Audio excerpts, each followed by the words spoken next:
Buddy. Good? Yeah. Yeah, did you guys hear we just ran a polygraph challenge? Anybody come to see that? Anybody? A few of you? Good, good, okay.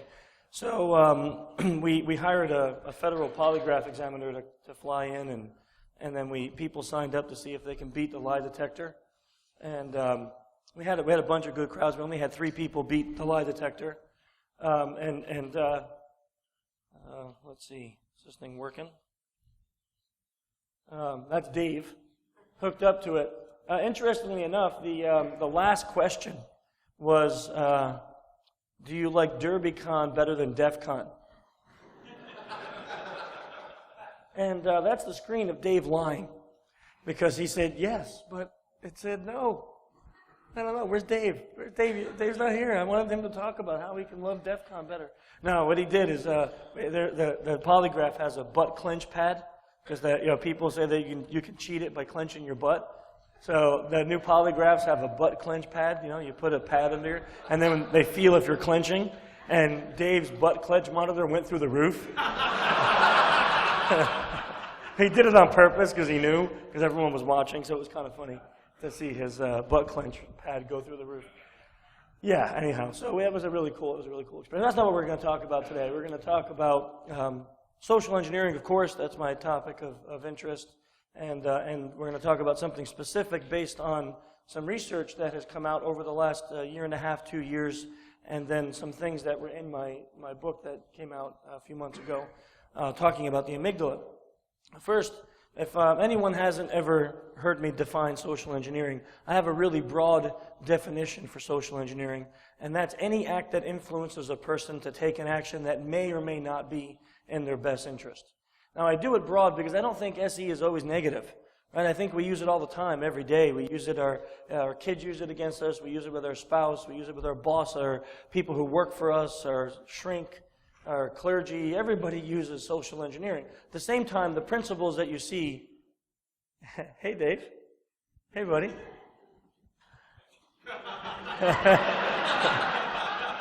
That's Dave lying about how much he loves Derby. That's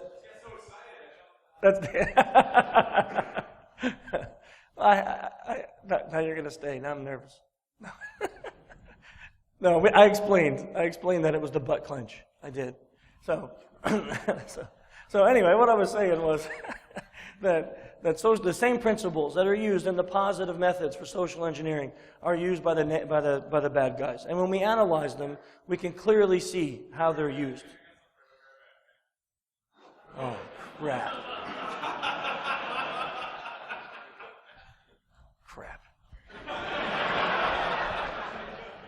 Is there an exit? Okay, so listen. When Dave and I started working together 10 years ago, he told me that he was going to prank me at a speech. And then the first year I came to Derby, I was given a speech, and he had put an ad in the paper for someone that had a monkey that throws poop. And someone sent me the ad that he was trying to rent someone with a poop-throwing monkey. So I was so scared that there was going to be a poop-throwing monkey when I got on the stage that I was really nervous. My palms were sweating. I was nervous, and I was checking the room out, and I'm looking everywhere, and I'm like, Dave, so what's the prank? What's the prank? And I come up on stage, and he comes up, and he gives me a big hug. You know, Dave's hugs, which are really long and not comfortable for anyone but Dave. And then I'm like, okay, man, so what's going to happen? What's going to happen? And he's like, nothing. I just spent 3 months making you think everything bad was going to happen. And that was the worst prank of all because I actually expected bad things, and I was so nervous about it. So I'm going to go with that nothing's going to happen. Let's just go with that, right? Okay. And it's your guy's job if he comes in with some kind of monkey throwing poop to block him and take the poop for me, okay? Okay, that's your job. You guys are my poop shield. Yeah. Okay, so anyhow, when you start to look at how people get social engineered, so we're going to focus on the negative parts, right? Not the positive. Because that's what we're here for, a security conference. We're talking about how all the things that are happening in the world are happening, all these breaches, all these attacks, how things are people are becoming more and more bold when it comes to on-site and impersonation attacks. So we need to analyze those attacks and figure out how is it that people are so easily fooled. Even though we read these stories, we hear them constantly. So there is some science behind this, and that's what we're going to talk about.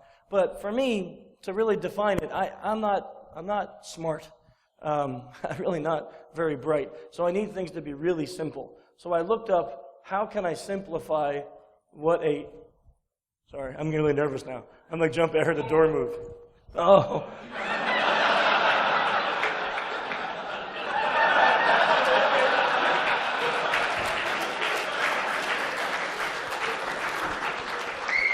If there was a butt clench pad here, you would have seen that thing spike through the roof. There would have been some serious clenching. How am I going to give a speech now, Dave? You know I love you, right? You know it. Oh, crap. No, come on. Wait, look. No, I have. Unfortunately, I got to be. So you have one, I have to give you one of mine. But good news is that means you have two, so I can give you two of mine. I can't drink that. I'll be in the hospital. I don't have enough for three, though, so you need two. Drink up, buddy. Where's the poop-throwing monkey? I'd rather have that. I want the poop-throwing monkey. I can't do this now. You guys won't get anything out of this speech. I'll basically be like, blah, blah, blah, blah, blah, blah, blah. So, because of things like this, I have to make things very simple. So, for me, not for you. You guys probably all get this. But for me, I had to see how I can define what a buffer overflow is. So, this was as simple as I can make it for anyone who doesn't know, including me. Okay? Hey. Okay?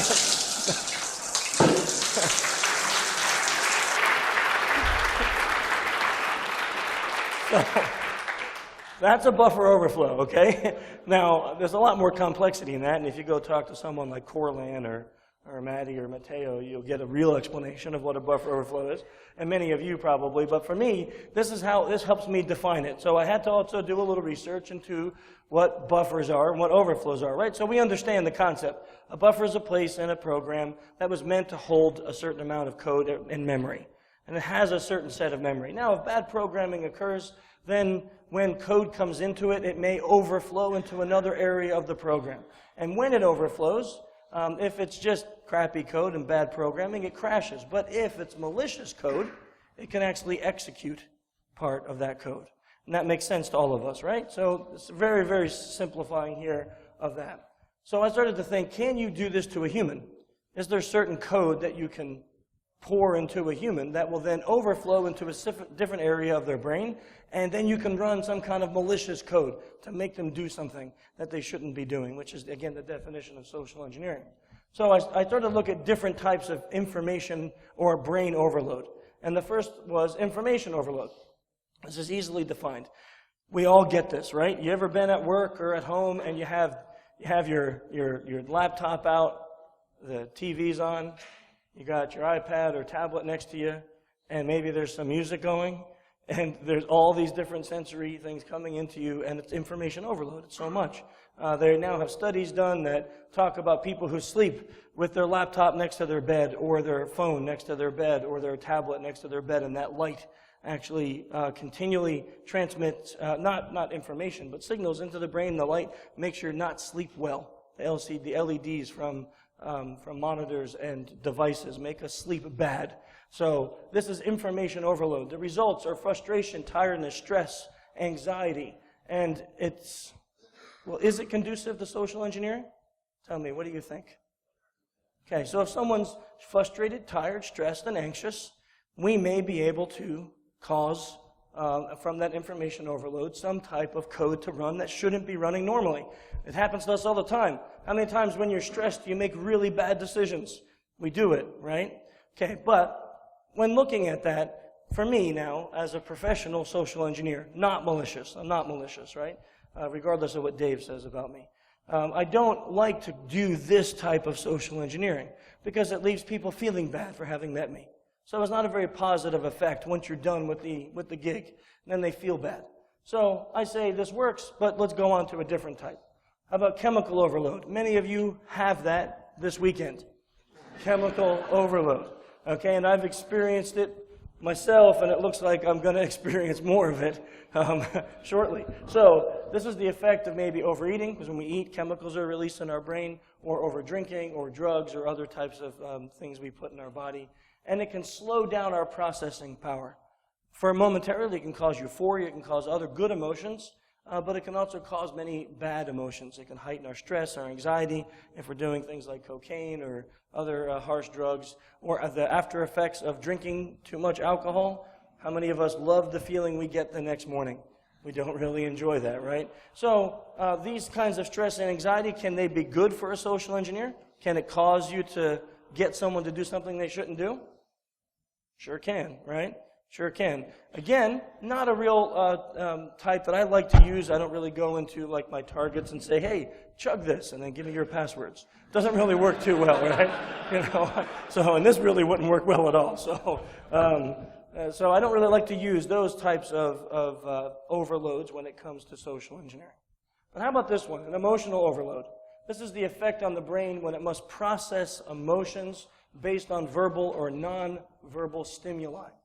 And the results are the emotional processing centers of our brain have to take that emotion in. Now we have 5 senses, right? And all of them trigger emotional responses. They can, right? How many of you are like kinesthetics? You like to feel things. Anyone here a kinesthetic? You like to feel things? So when you go shopping in a store and you're buying clothes, do you have to feel every article of clothing? My wife's just like this. She has to touch everything. Touching everything in the store before she can buy it. She's actually returned clothes she bought online because they didn't feel right. Not because they didn't fit right, they didn't feel right, okay? So this is a very big sense. Most of us are visuals. We can have a lot of emotional stimuli that's triggered by what we see. I had an interview with Neil Fallon. Anyone know the band Clutch?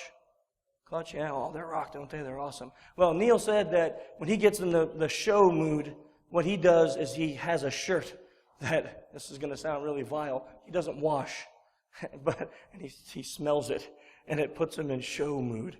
I don't know what show mood is. I don't know if I want to ever know what show mood is, but I'm assuming it's preparing his brain for being on stage, because he's not really like an extrovert. So that is a very big sense for him. And maybe you've experienced that where you smelled something and it brought you back to childhood, or it brought you back to a good memory, or a part of your life that was really pleasant. Very big emotional sense stimuli there. Taste is another one. We can taste things. I tell this story. It's really, really disgusting. So I'm going to tell it to you because it just makes sense that I should do that, right? So when I was little, I used to love making eggs. You know, you cut a hole in the bread, you make an egg, and it's all nice and yolky and delicious, all beautiful. Well, my parents bought chickens and had chickens. So I go out one day and I grab a couple eggs, and I start heating up the bread in the pan and the butter, and I crack the egg, and what comes out is a half-formed bloody chick. Oh, it's the most disgusting thing I've ever seen in my life. Thing writhing in a pan, frying. It was like, oh, jeez. It was so terrible. It was so... I didn't... How was it? Come up here. No. There you are. That's yours. You're not welcome. I heaved for minutes. It was so bad that actually the thought of tasting an egg for over 12 years, the thought of tasting an egg after 12 years would make me want to vomit. That's how strong that emotional stimuli can be, right? So these are just some silly and maybe not so silly examples of how strong external stimuli could affect our emotions. So this is a really powerful point to understanding the way we process thought when it comes to emotion, especially when we're trying to talk about social engineering people. So we have to understand a few things first. Emotions versus feelings versus logic. Before I show you the definitions, does anyone want to guess on the definition of emotion? I would never have gotten it if I didn't work with Dr. Ekman. So this is not an intelligence test. I'm just wondering if anyone knows the definition of emotion. or wants to take a risk of guessing? Anyone? That's weird. No? Okay, no takers? So here's the definition of emotion. A set of psychological rules made up based on our previous experience in biology to deal with the circumstance at hand. Okay, so basically an emotion is a rule, a code, a set of code in our body that tells our body how to deal with a certain situation. Like, a great example of that is when you're a kid, you look to your parents and you look at their face to learn what's good and bad, right? And how many of you have kids in here? How many of you could have done this? Hold your hand up if you could have done this with your kid, where you just look at them and give them and they know that that's not what you should be doing, right? Because all of us can do that. And that's why, because our kids look to us for these responses to say, here's what's bad, here's what's good in life, and here's how we should react. And we grow up that way. We grow up that way. So, and these things create a set of code in us, code that runs, that tells us our good from bad, our right from wrong, our moral structure, and that really has a lot of dependencies on how we're raised, our culture, all those different types of things, which unfortunately we don't have time to get in here. But it's important to understand the difference between an emotion and a feeling, because an emotion is this set of rules, this code that is based on external stimuli in biology and our upbringing that runs inside of us when that external stimuli affects us. Okay, and there's been 7 emotions defined. So we have happiness, sadness, fear. Happiness, sadness, fear, contempt, disgust, and anger. And those are the 7 base emotions. Now from that we have feelings. Now Webster's defines a feeling as an emotional state or the capacity to respond emotionally. So what does that mean? Well, that means once we have an emotion triggers in us, now the feeling is the resultant of that emotion. So we feel happy. You see a beautiful woman, okay? And you feel happy. The emotion of happiness is triggered. The resultant could be many things, physically or physiologically, right? So those things are feelings that we have, not emotions. Holy crap!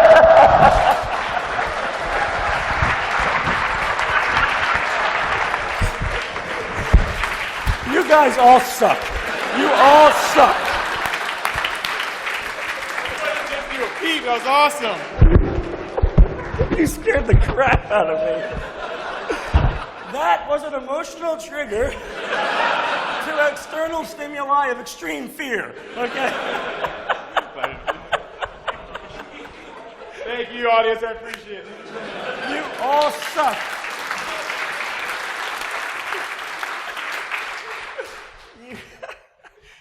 Really? Nothing from any of you? Not one of you on this side? Sorry. My ex-students, nothing I did. Come on now.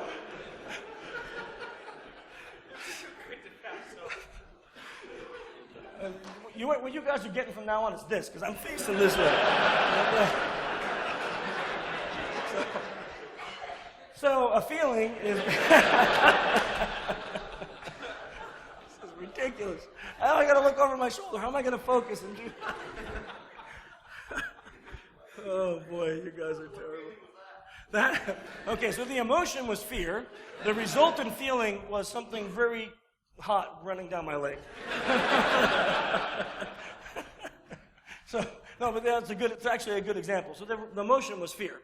The feeling afterward was laughter and happiness because I realized that I wasn't in danger, right? So fear causes a fight or flight response, and I didn't see, no one triggered. That was, you guys really were good. I didn't see anything. I felt the stage move. And I felt it, and then I went to turn around, and he was right there. And then you heard me scream like a little girl. Yes. Oh, sorry. Yeah, maybe you should all suffer trying to hear me because of that. Yeah. You guys didn't tip me off. I'm an afflicted man right now. It's terrible. Okay, and then logic, which none of this has any relevance on logic right now. There's no logic in this whole room. Understanding based on facts, defined axioms, and rules of inference. So, what does this mean? So we have, now people are looking, and now I'm like, stop. stop. So we have a defined set of rules that tell us what is logical, what is reasonable, right? And let's apply this to the work environment. We have a set of policies, we call them. That is corporate logic for your company. And maybe those corporate logic policies state like no USB keys at all that are not owned or given to you by your employer. That would be, let's say, a policy. And the logic of that is, that means you can't find a USB in the parking lot, and just because it's labeled porn doesn't mean you can put it in the computer, right? So logic says the policy states no USBs, doesn't matter what they're labeled. I can't put them in. Okay, but this is important to understand the difference as we go on and talk about what these things mean for us. Now, let's talk about what the amygdala is. And I know this is a heavy topic. I am not a psychologist or a neuroscientist. I'm just fascinated by this stuff. So for me, this was really important to understand. And we don't need to remember all these little facts. But let's see if I have yeah, I do, don't I? Right? Yeah, no? Not working? Yeah, there. Okay. So this little, it's a green ball here, but in our brains, it's actually a little like walnut-sized shape of gray matter that sits in our brain, and that's the amygdala. And the amygdala, this little tiny ball of gray matter, processes every piece of external stimuli that comes in through our brain. So everything, all those modalities we talked about, all the senses that you have, all those things that occur outside are coming in through your sensory organs and into your brain, and they're hitting your amygdala first. And this is really important for us to understand with some of these other facts. So as it processes this external stimuli, it figures out what to do. Okay, like let's use this wonderful experience that just happened to me here. So my brain started processing fear. And what happened as the stimuli? Well, my heart rate went up, I screamed like a little girl, I got into a defensive posture, and then I tried to protect vital organs because I didn't know what Dave was going to do to me. All of that was like an automated response, right? An automated response to fear. And then afterwards, nervous laughter because I realized I wasn't having a poop-throwing monkey or a taser or something like that inserted into me. So that was like, ha, ha, ha, ha, please stop touching me. Okay? So that's the resultant of all of those emotions coming in to my amygdala. And it sends out these results to different parts of our body, not just our brain. So our brain gets the results, but then it triggers different things. Like, oh, your heart rate better go up, you better start breathing heavier, all these different things that you may need to fight or flight, okay?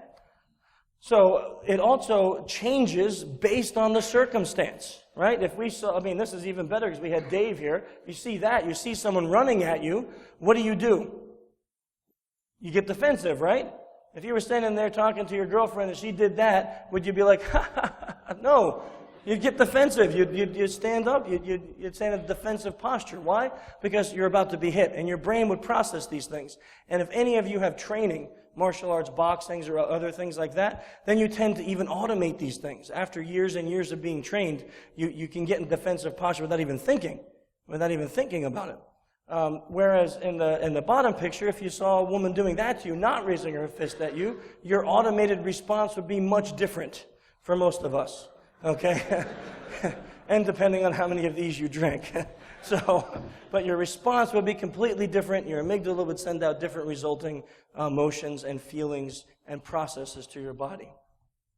As it processes, though, and this is the part where we get to the really interesting stuff, it has to take power. And the only way I can understand this, and it's a really silly example because it kind of minimizes what our brain is doing in a bad way, but it has to take power, kind of like processing power from other parts of our brain because it handles so much. Think about this. Your eyes are amazing devices.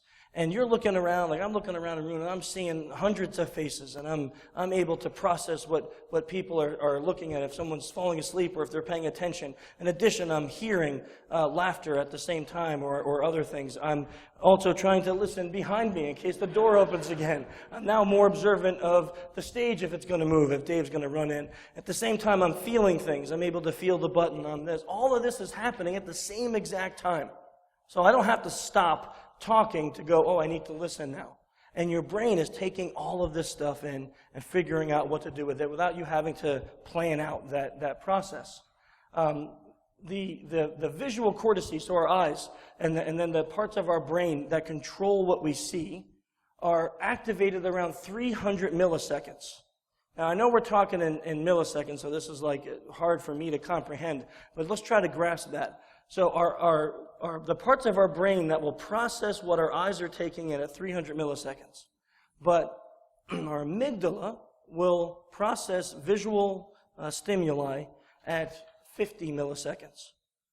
Now, we might as well be talking about minutes here to really help us understand that. That means there's 250 milliseconds of time in between your amygdala is processing the emotional stimuli and your brain catches up. Now, we don't see it because it's milliseconds and it's so fast that we don't get it. But that means, well, let's give an example. Have you ever been at a party and maybe you met somebody and after you leave, you're like, man, that guy or gal, I really didn't like them. You ever been there? Anyone have that problem? Okay. A couple of us are admitting it. The rest of you are lying. So when you have that, what is that? And maybe you had no interaction, right? You didn't have a conversation with them. It was just some person off in the corner, and you felt a little weird about it. Well, that's your brain processing nonverbal stimuli. So however he acted, was he creepy? Was he checking you out too much? Was he smelling your hair? Whatever it was he? He's doing like weird things, and you don't realize what's happening. And these things now affect your viewpoint of him. And you may not be able to put your finger on it, but that's what's happening. Your amygdala is processing these emotional stimuli way before your brain is catching up and able to say, here's what's going on. This is really important for us to understand when we get to the next part. And it can process auditory signals as quick as 15 milliseconds. As quick as 15 milliseconds.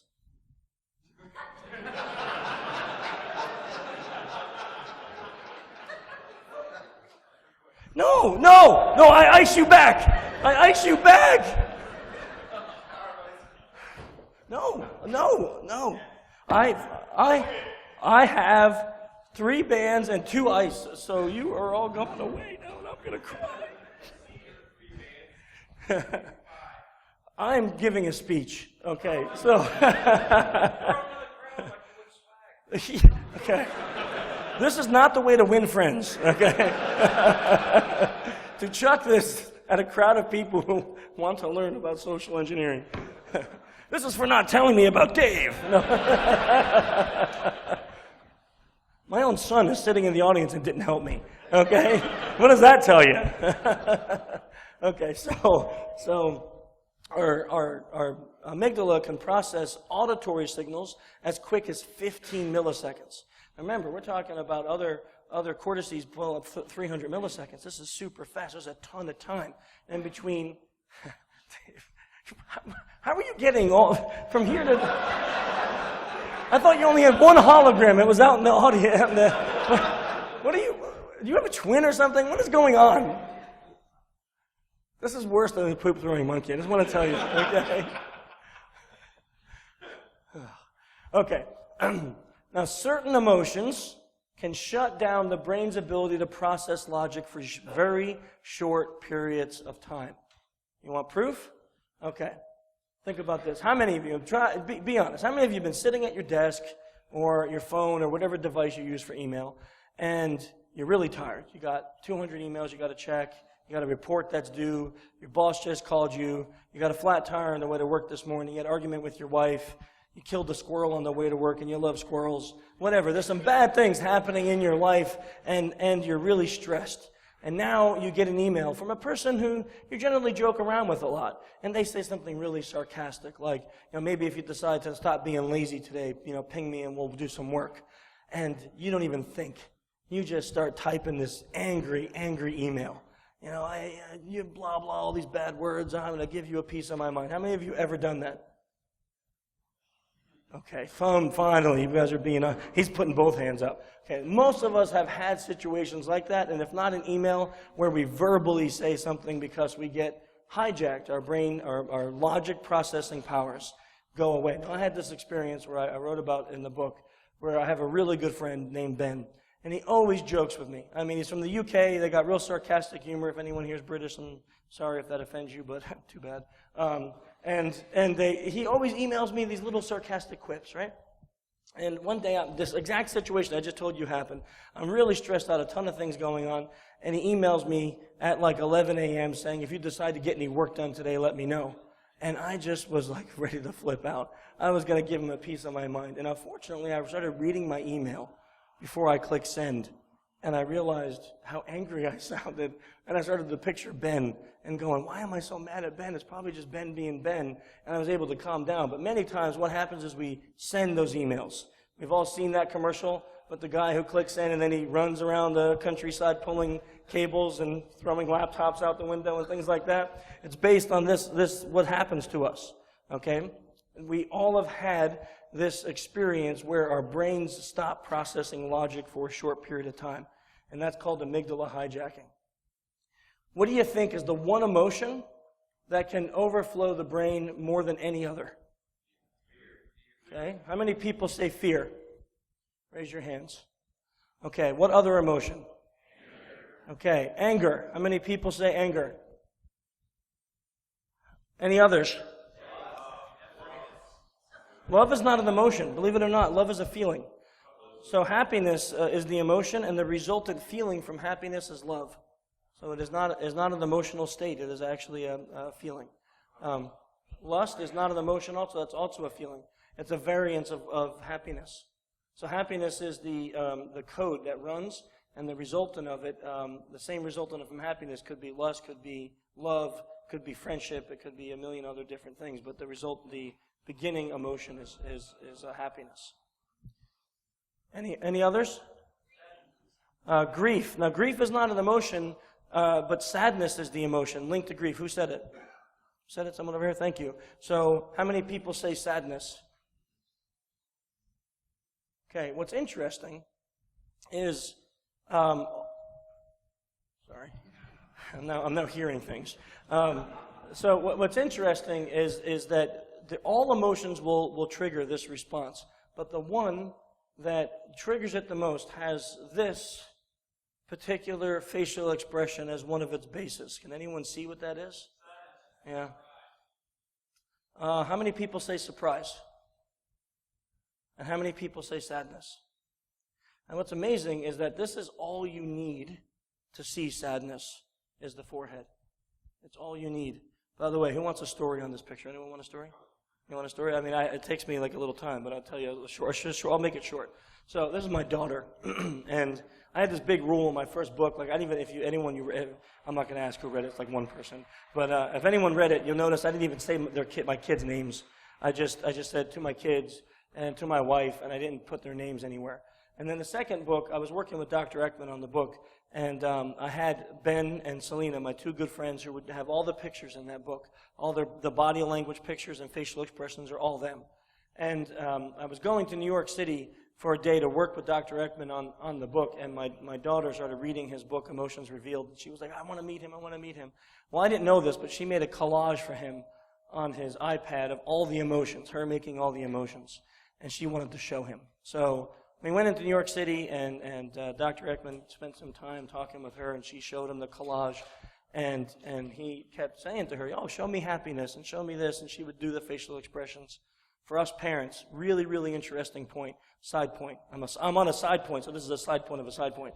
Your kids cannot naturally show contempt unless you teach them. Contempt is not an emotion that you understand how to process naturally until you're taught. Whereas happiness and fear and sadness are emotions that are built in, contempt is one that is taught.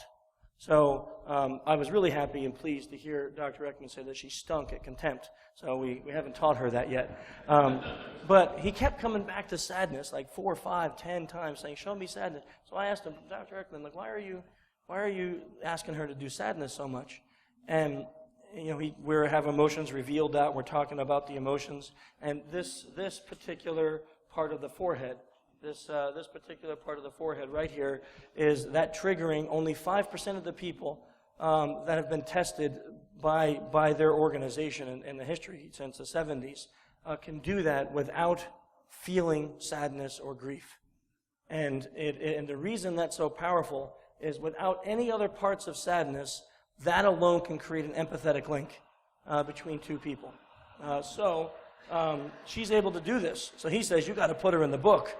You got a user in the book. So first of all, for those of you laughing, yeah, I'm screwed, right? I'm a dead man. I might as well just pack it up and go bury myself now, because this is her not even being sad. This is her with Dr. Eckling going, here, I'll make believe I'm sad. Bam! And I'm like, dead already. So that's the side story. But the emotion is sadness. And sadness is linked to empathy. And this is why sadness is the most powerful emotion when it comes to social engineering. What is it about empathy that makes it so powerful? Who wants to take a guess? Connection with what? That's right. So, okay, it makes them want to help you. Excellent. Whoever said that, I couldn't see. Thank you. Thank you for both of your answers. So the two answers are correct. First, it creates a connection between you and the target. And second, it makes them want to help you because they feel empathy for you. And feeling empathy for you means, I'm sorry, I'm going to keep looking back. Feeling empathy for you means that you have this desire to make the other person's situation, problem, pain stop. And that's really, really powerful when it comes to social engineering. So let's recap what we know so far. The amygdala can process things as fast as 15 milliseconds, but up to let me rephrase that. It can process stimuli 100 to 280 milliseconds faster than the brain can process the same emotional stimuli. It can shut down the logic processing centers while it's triggering sadness, and all emotional stimuli runs through it. So these are three really important points when we talk about buffer overflowing the human brain.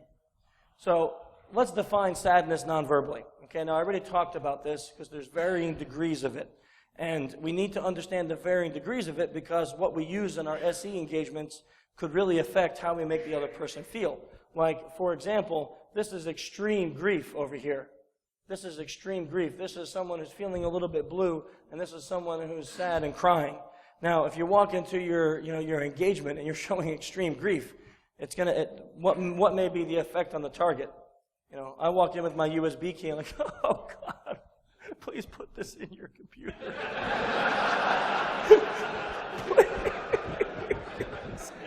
What? What's going to happen? Besides getting laughed at, what probably will happen? The lady's going to call 911. She's going to be like, there's a crazy guy praying to a USB key in our lobby, help. It's not going to be good. So I have to have varying levels and degrees of the sadness that's displayed, and it has to be appropriate to my pretext and to the goal with the target, right? So those things should make sense to us. When we're sad, we lower our shoulders. So I tend to stand really big, right, shoulders up, chin up, and this is not the definition of a sad when I'm in a sad state.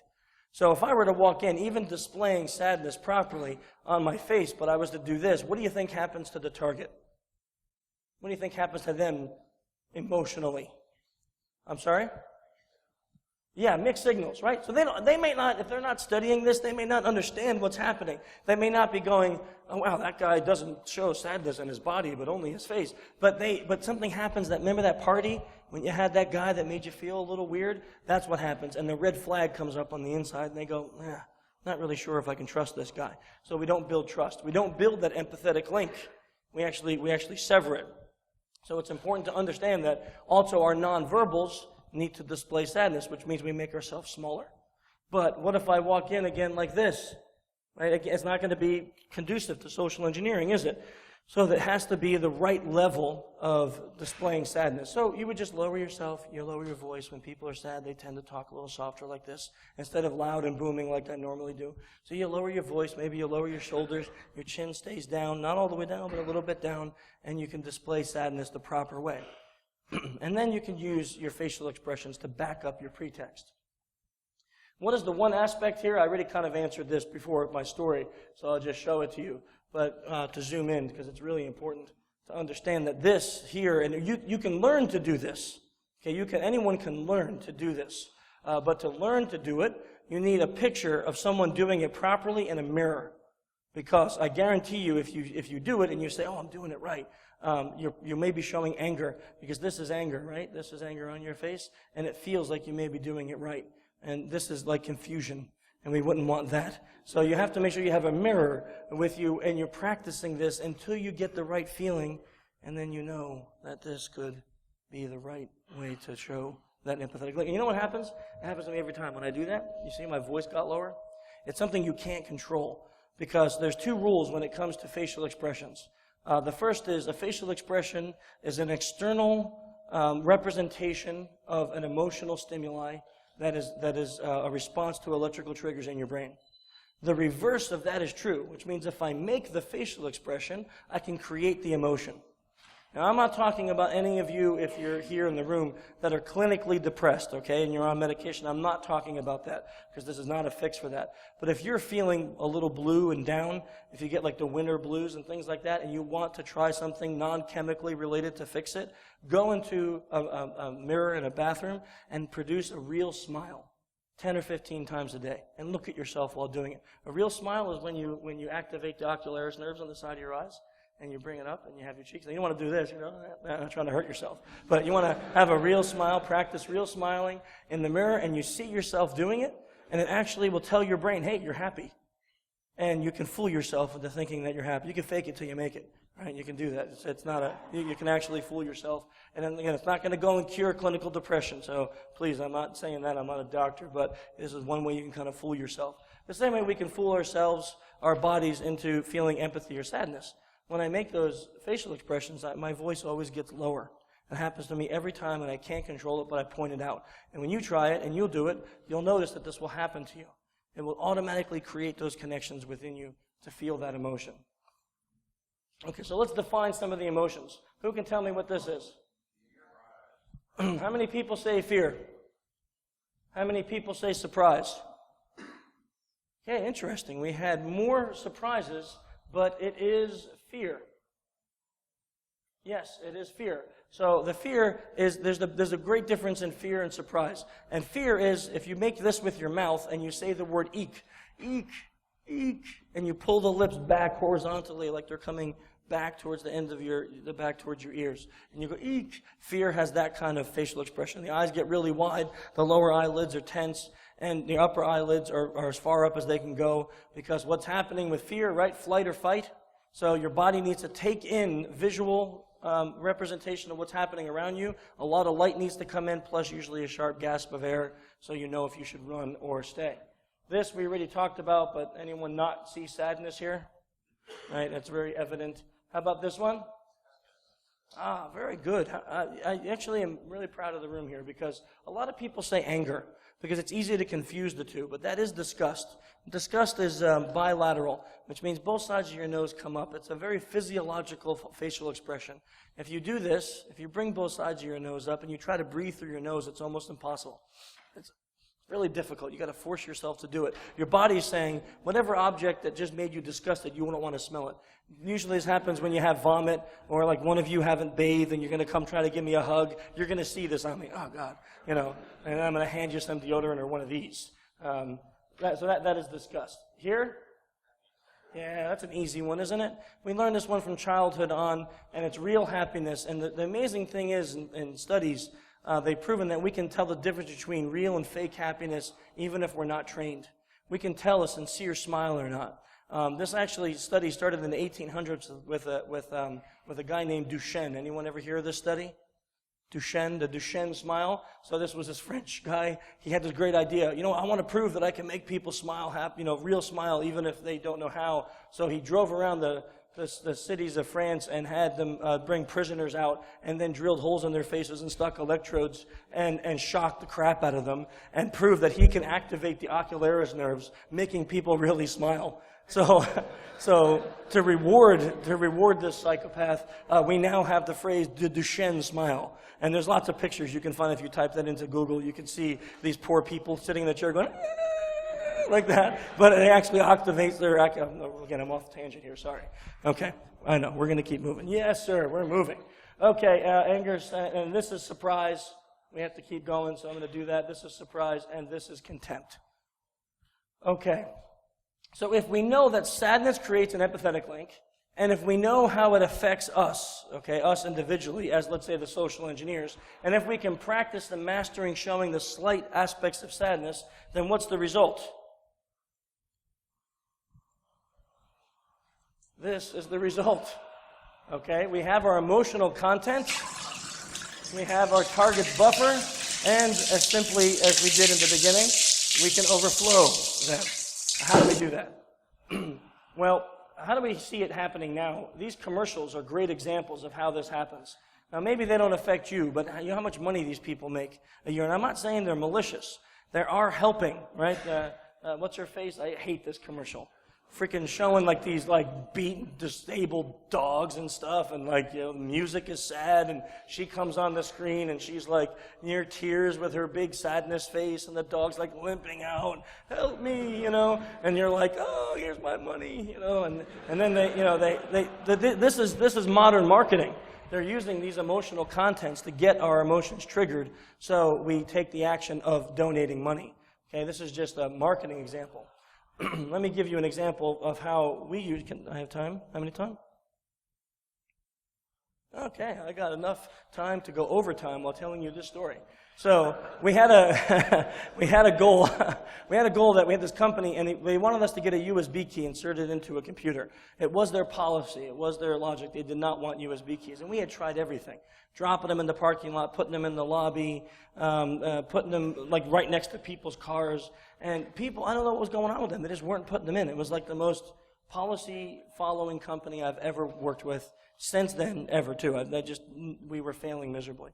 And we had labeled inside folders everything: employee bonuses, salaries for next year, wife picks, accounting data. I mean, we tried everything that we could possibly try that works on every normal human, and for some reason this company wasn't working. So I went to the company, and I pull up in my car, and I have like a suit and tie on, and I have a folder that says resumes, and I have a bunch of resumes in there. And I pull it out, and I dump my coffee all over the resumes. And then I walk into the front door with my dripping folder of resumes, and I'm doing the sadness. And the woman there, she says, "Oh, honey, what happened to you?" And I quickly walk up to her desk. I lean on her desk, and I see that she has a picture, two little girls with like a little ball and a little cat on her desk.